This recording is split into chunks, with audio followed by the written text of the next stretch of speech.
Assalamualaikum warahmatullahi wabarakatuh. Perkenalkan nama saya Meisya Zahra dengan NIM 210422293 dari Prodi Ilmu Administrasi Negara pada mata kuliah Manajemen Risiko dan Kebencanaan yang diampu oleh Bapak I. Permana STMT. Baiklah, pada kesempatan kali ini saya akan mempresentasikan hasil review jurnal yang ketiga terkait latar belakang, metode riset, dan hasil riset dengan identitas artikel yaitu dengan judul Analisis Koordinasi dan Penanggulangan Bencana Kualitatif Pendekatan di Turki. Penulis Bektasari, Yunus Emre Özer, serta tahun terbit yaitu 2024. Adapun latar belakang artikel ini yaitu kolaborasi antara berbagai bidang keahlian dan lembaga di tingkat nasional dan internasional sangat penting dalam penanggulangan bencana.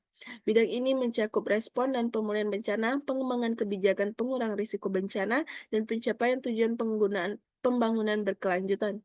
Selama abad ke-20, penanggulangan bencana mengalami kemajuan yang signifikan seiring dengan kontribusi berbagai disiplin ilmu terhadap kemajuan tersebut. Penting untuk dicatat bahwa bencana yang menghancurkan, khususnya di Amerika Serikat, memerlukan tindakan ini pengembangan filosofi manajemen bencana terpadu. Pendekatan ini mengatasi semua aspek bencana dan meminimalkan dampaknya. Manajemen bencana terdiri dari 4 komponen utama yaitu mitigasi, kesiapsiagaan, respon, dan pemulihan.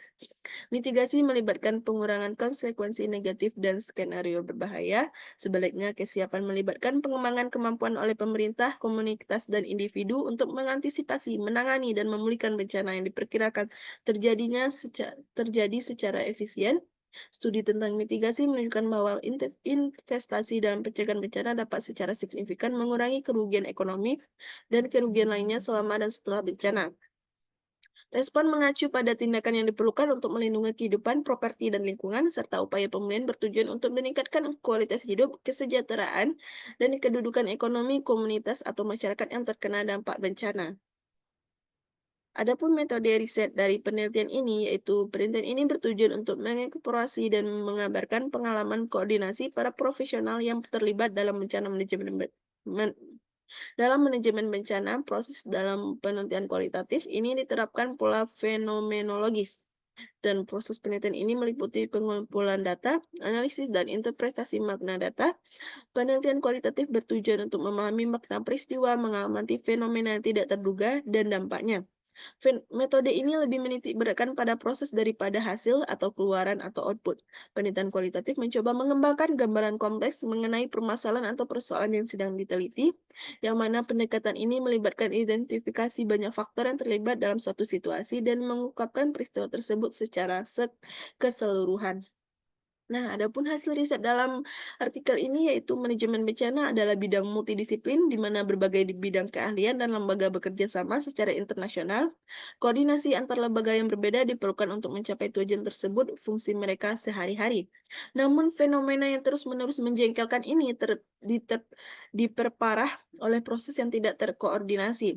Perbedaan antara pengetahuan teoritis tentang koordinasi dan penerapan praktisnya patut diperhatikan. Yang paling umum permasalahan yang menyebabkan kendala koordinasi adalah terkait sistem komando insiden, kepemimpinan, pengolahan sumber daya, komunikasi, dan penggunaan media sosial. Masalah yang lebih spesifik kode tersebut adalah penugasan yang tidak pasti, multi-otoritas, kurangnya kesatuan bahasa, dan kesenjangan kepemimpinan. Disinformasi dalam kategori media sosial muncul sebagai masalah koordinasi.